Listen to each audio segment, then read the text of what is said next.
Welcome back to Great Day Washington. The new movie Argylle hits theaters today. It is an A-list cast that stars Bryce Dallas Howard as novelist Ellie Conway, who writes the spy thrillers, featuring Agent Argylle. However, her novels begin to mirror real-life spy missions, and of course the adventure begins to unravel the truth from fiction. Not to mention her cat coming along for the adventure too. So here is a sneak peek. Argylle is... It's pretty crazy. mind-blowing. Smart, sexy.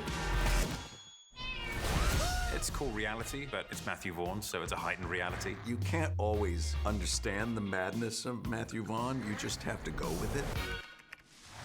It's an interesting mix of reality and fantasy to reinvent everything you think you know about spy movies. The greater the spy, the bigger the lie. There's always a surprise. There's always lots of excitement. It's wild. Anything can happen. Trust me. Definitely unexpected. It's going to be slightly mad. Watch this. And it's nonstop. Wherever you think this movie is going, I love this book. you are wrong. It's time for you to meet the real Agent Argylle. Oh my God. Oh my God. Oh my God. Agent Argylle. It looks so good, and what a cast. Now to school us up on what really happens in the spying world, we have Amanda Ohlke, who is the Director of Adult Education for the International Spy Museum. Thank you for being here. Thanks for having me. I'm so excited to talk about Argylle. I know, you got your Argylle on today. Had to. I had the pleasure of seeing the movie a little earlier this week, and it was so fun to find the spy reality. Yeah. I don't have any spoilers for you because I want you to enjoy the movie, but Ellie Conway, the author, does all kinds of research.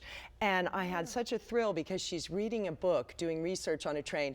And it's Defense of the Realm, which was written by one of our former board members. It's the official history of the British MI5. So great fun, great nods to that sort of thing.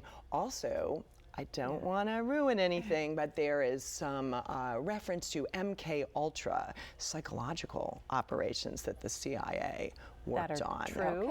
That are true. So some of it is true.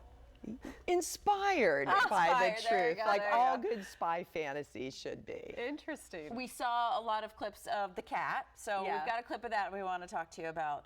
Spy cats, right? Sounds good. Let's take a look. Had to bring the cat. What did you expect me to do? Leave him to fend for himself? Come on. Be fine. Cat ladies always die alone. The cats figure it out. I am not a cat lady. I'm not. And what's your problem with my cat? Exactly. He's really cute. He's cuddly. He's loyal. Please. He's kind. You suddenly drop dead. That cat's chewing your ears off within 48 hours max. Which, with you around, gets more likely by the minute. I love the little cat backpack. But cats were actually used as spies. There is a quite incredible story that is true that we discuss at the Spy Museum, Acousticitty.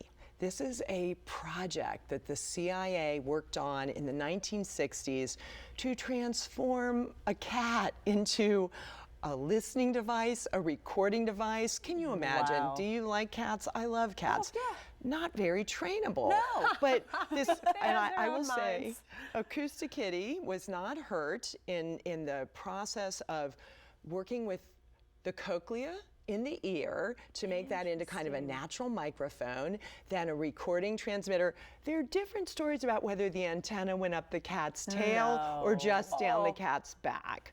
So Acousticitty's wired for sound, ready to go. Here's the problem with a cat.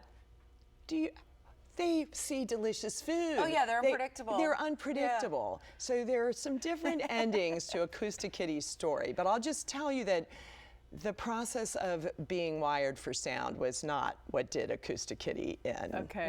It's like a whole world that I can't even wrap my mind around. Underworld. An underworld. That's a good way to put it. Do you really, because this is about a novelist, do you really read spy novels? Do people in the spy community consume this Yes. Absolutely. They read it. We have spy board members who've told us about being inspired, or their bosses being inspired by a movie they've seen, a TV show they've seen, a novel, and they're like, can we do this? Do we have this tech? And then the team, you know, who's working on science and technology, having to come up with it. And I mean, some of the best spy novels out there are written by former spies. They got the insight. Well, the Spy Museum is laid out so amazing. It's so fascinating to see the different ways people tried to become spies or get information. So make sure you visit the Spy Museum. But we appreciate you coming in, sharing these stories with us today. Thank you. Thanks. Thank you. Thank you. You can go to the International Spy Museum every day from 10 a.m. to 6 p.m. to learn more about spying history. And you can catch Argylle in theaters today. Perfect combination.